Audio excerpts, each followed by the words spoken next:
This is the NLG Spin Tether, and the NLG Spin Tether is used to create a tether point or attachment point on smaller rotating hand tools, so things like screwdrivers, Allen keys or Allen wrenches.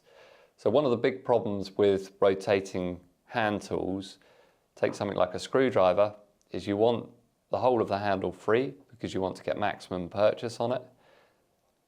But the tether point can't interfere with the working of the tool, so it has to be able to rotate and spin freely.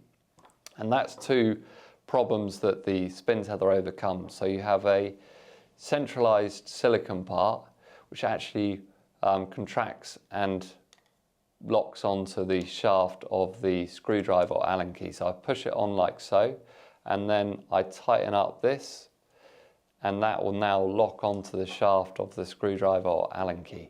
So you can see there that's now locked on, and the tether point, this green part here, rotates freely and means it doesn't interfere with the working of the tool at all.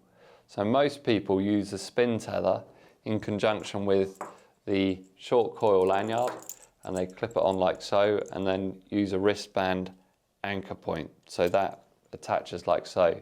And you can see there you have a very simple effective tethering system for something like a screwdriver or an Allen key.